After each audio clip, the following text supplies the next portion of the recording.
पराक्रम और शौर्य से सिंचित कारगिल की इस मिट्टी को नमन करने का भाव मुझे बार बार अपने वीर बेटे बेटियों के बीच खींच लाता है। मेरे लिए तो वर्षों वर्ष से मेरा परिवार आप ही सब है। मेरी दीपावली की मिठास आपके बीच बढ़ जाती है। मेरी दीपावली का प्रकाश आपके बीच है और अगली दिवाली तक मेरा पथ प्रशस्त करता है। मेरी दीपावली का उल्लास आपके पास है। मेरी उमंग आपके साथ है। मेरा सौभाग्य है, मुझे बरसों से दिवाली आपके बीच बॉर्डर पर आकर मनाने का अवसर मिल रहा है। एक और देश की संप्रभु सीमा और दूसरी ओर उसके समर्पित सिपाही, एक और मातृभूमि की ममतामय मिट्टी और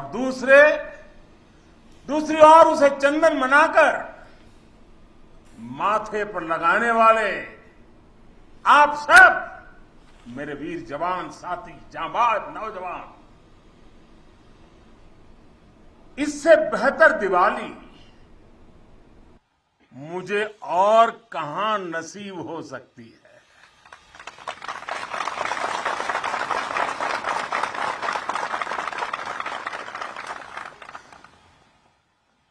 और हम सिविलियन लोगों की दिवाली, हमारी आतिशबाजी, और कहां आपकी आतिशबाजी। आपकी तो आतिशबाजी अलग होती है, आपके धमाके भी अलग होते हैं। साथियों, शौर्य की अप्रतिम गाथाओं के साथ ही हमारी परंपरा मधुरता और मिठास की भी है। इसलिए भारत अपने त्योहारों को प्रेम के साथ मनाता है। पूरी दुनिया को उसमें शामिल करके मनाता है। आज कारगिल की इस विजय भूमि से आप सब जवानों के बीच से मैं सभी देशवासियों को और पूरे विश्व को दीपावली की हार्दिक बधाई देता हूं।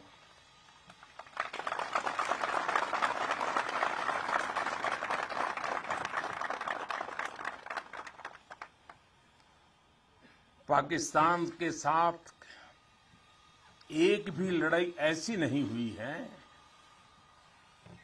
जहां कारगिल ने विजय ध्वज न फहराया हो।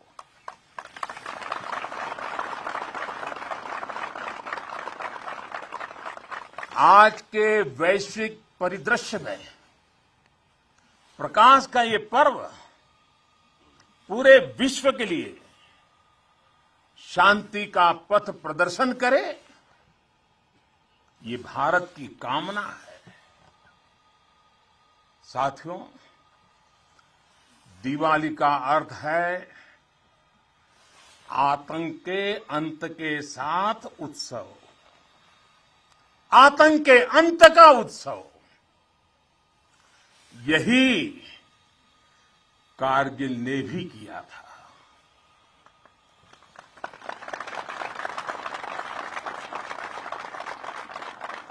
कारगिल में हमारी सेना ने आतंक के फन को कुचला था और देश में जीत की ऐसी दिवाली मनी थी कि लोग आज भी याद करते हैं। मेरा ये सौभाग्य रहा, मैं उस जीत का भी साक्षी बना था और मैंने उस युद्ध को भी करीब से देखा था। मैं हमारे अधिकारियों का आभारी हूं, यहां आते ही मुझे 23 साल पुरानी मेरी वो तस्वीरें दिखाई जो पल मैं आपके बीच में बिताता था। मेरे लिए वो पल बड़ी भावुक थी जब मैं वो फोटो देख रहा था, और मैं आप सबका बहुत आभारी हूं कि आपने मुझे यादों के अंदर वीर जवानों के बीच में बीते हुए मेरे पल को फिर से आपने मुझे याद करा दिया। मैं आपका बहुत आभारी हूं।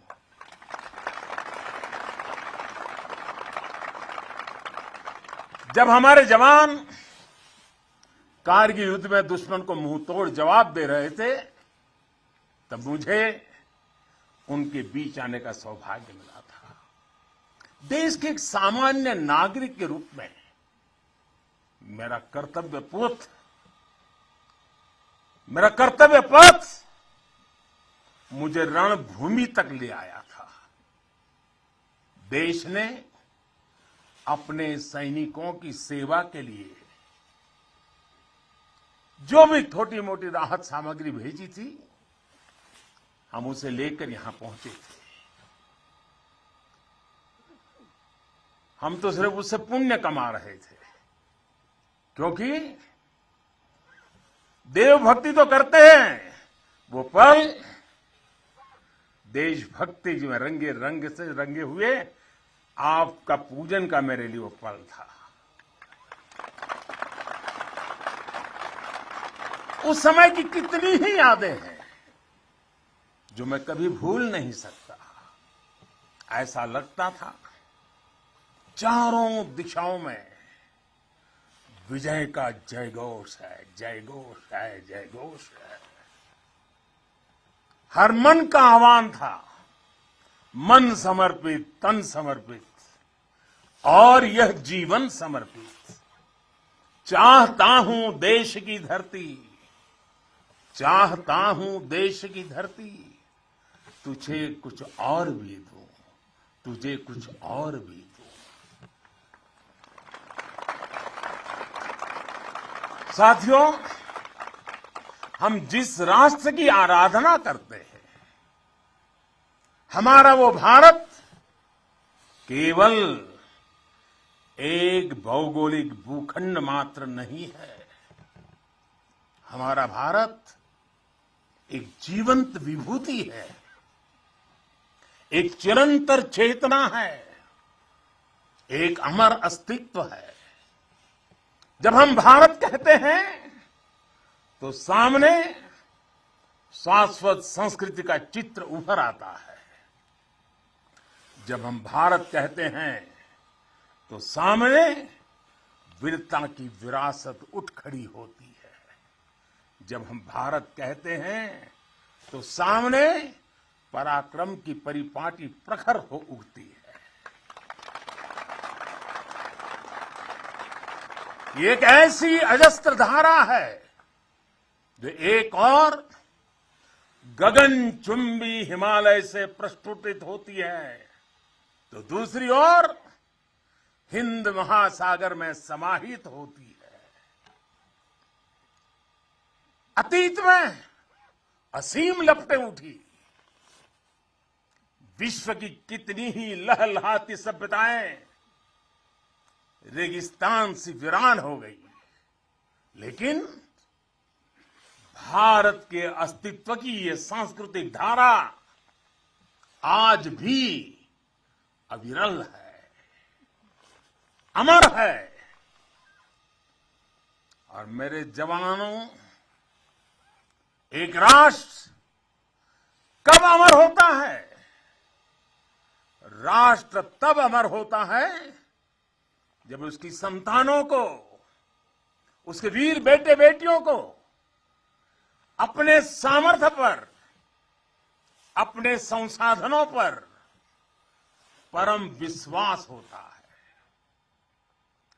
राष्ट्र तब अमर होता है जब उसके सैनिकों के शीश हिमालय के शीर्ष शिखरों की तरह उत्तुंग होते हैं।